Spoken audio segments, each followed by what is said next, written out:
കേരളത്തിന്റെ ആരോഗ്യ മന്ത്രിയോടാണ്. അങ്ങ് പറയുന്നത് കേട്ടു, കഴിഞ്ഞ 5 വർഷ കാലയളവിലാണ് കേരളത്തിലെ മാതൃശിശു മരണനിരക്ക് നന്നായി കുറഞ്ഞിട്ടുള്ളത്. താങ്കൾക്ക് എങ്ങനെ ഇങ്ങനെ ബോധപൂർവമല്ലാതെ സംസാരിക്കുവാൻ സാധിക്കുന്നു? കഴിഞ്ഞ 5 വർഷ കാലയളവിലല്ല, കാലാകാലങ്ങളായി കേരളം ഭരിച്ചു വന്ന ഇടതുപക്ഷ വലതുപക്ഷ സർക്കാർ, കേന്ദ്രമാരാണോ ഭരിച്ചത്, ഇവരെല്ലാവരും കൂടെ ഈ കാര്യത്തിൽ വേണ്ടത് ചെയ്തതുകൊണ്ടാണ് കേരളത്തിലെ തന്നെ കഴിഞ്ഞ കാലയളവിൽ മാതൃശിശു മരണനിരക്ക് നന്നായി കുറഞ്ഞിട്ടുള്ളത്. UDF സർക്കാരിന്റെ ഭരണകാലത്ത് ഹൃദയ ശസ്ത്രക്രിയകൾ നടന്നിട്ടില്ല എന്ന് തോന്നിക്കുന്നു താങ്കൾ പറയുന്നത് കേട്ടാൽ. കാത്ത് ലാബ് എത്രയോ വർഷങ്ങൾക്ക് മുൻപ് തന്നെ തിരുവനന്തപുരം അടക്കമുള്ള ജനറൽ ആശുപത്രികൾ ഉള്ളതായി നമുക്ക് എല്ലാവർക്കും അറിയാം. അത് മന്ത്രിക്ക് അറിയത്തില്ല എന്നുണ്ടോ? ഇനി ഏറ്റവും നട്ടാൽ മുളയ്ക്കാത്ത കള്ളം പറഞ്ഞത് LDF സർക്കാരിന്റെ ഭരണകാലത്താണ് ആദ്യമായി കേരളത്തിൽ കരൾ മാറ്റിവെക്കൽ ശസ്ത്രക്രിയ നടന്നതെന്നുമാണ്.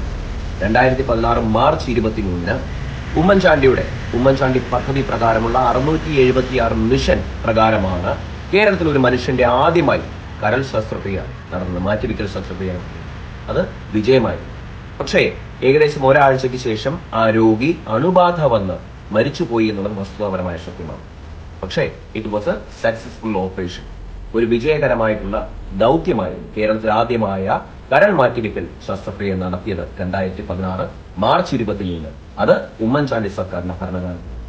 കേരളത്തിലെ രോഗികളുടെ എണ്ണം വർദ്ധിച്ചിട്ടുണ്ട്.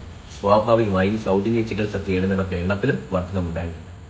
ഈ സൗജന്യ ചികിത്സയുടെ കുടിശ്ശിക ഏകദേശം 10,000 കോടി രൂപയിലാണ്. അത് ഒരു നേട്ടമായി പറയുന്ന കേരളത്തിന്റെ ആദ്യത്തെ ആരോഗ്യമന്ത്രിയായിരുന്നു. വീണ ജോർജ് വരുന്നത് വരെ കേരളത്തിൽ ഡയാലിസിസ് ഇല്ല എന്ന് തോന്നി തങ്ങളുടെ FBO ഇൻസ്റ്റഗ്രാമോ പോസ്റ്റോ കണ്ടുകഴിഞ്ഞു. അപ്പോ പ്രാഥമിക ആരോഗ്യ കേന്ദ്രത്തിന്റെയും സാമൂഹിക ആരോഗ്യ കേന്ദ്രത്തിന്റെയും ഒക്കെ പേരുമാറ്റി പരീക്ഷണങ്ങൾ നടത്തിയത് ശ്രീമതി ടീച്ചറാണ് ആദ്യമായി. അതിനുശേഷം പിന്തുടർച്ചക്കാരിയായി താങ്കളും കുറെയൊക്കെ പേര് മാറ്റി പരീക്ഷിച്ചിട്ടുണ്ട് എന്നുള്ളത് താങ്കൾ മനസ്സിലാക്കണം. അപ്പോ എഴുതി തരുന്നത് മാത്രം വായിക്കാതെ ഇതിനൊക്കെ വ്യക്തമായ ധാരണ വേണം ഞങ്ങളുടെ ആരോഗ്യ വകുപ്പ് മന്ത്രിക്ക്.